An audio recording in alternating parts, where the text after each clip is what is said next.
ঈদের তৃতীয় দিনে কুটির ক্লাবে আয় পৌঁছেছে সিয়াম আহমেদের রাক্ষস সিনেমা।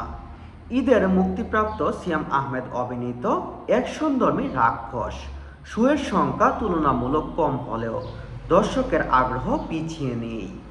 ঈদের দিন থেকে প্রতিদিন গড়ে 18 থেকে 20টি শোতে প্রদর্শিত হচ্ছে রাক্ষস মানে সিয়াম আহমেদের সিনেমাটি। হল কম পেলেও কিন্তু দর্শকদের ভালোবাসার তুঙ্গে আছে।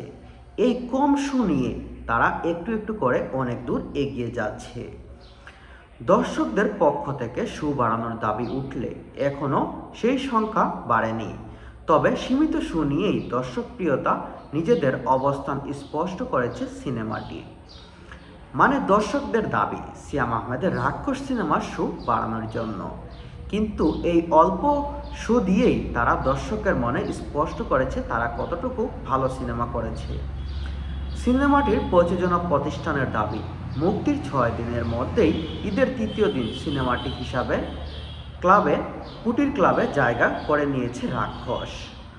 মুক্তির প্রথম 7 দিনে সিনেমাটির মোট মাল্টিপ্লেক্স গ্রস দাঁড়িয়েছে 1,24,00,000 টাকা, যা অবাক করার মতো।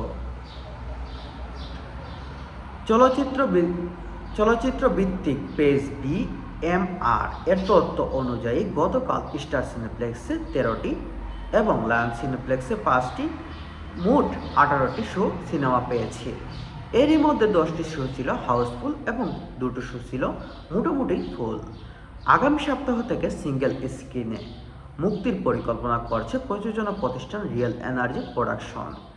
একই সঙ্গে সিনেপ্লেক্সে শো বাড়ানোর আহ্বান জানিয়েছেন তারা। প্রযোজনা সংস্থার দাবি শো সংখ্যা বাড়ানো হলে আয় আরও বাড়তে পারে, কারণ অনেক দর্শক টিকিট না পেয়ে অন্য সিনেমা দেখতে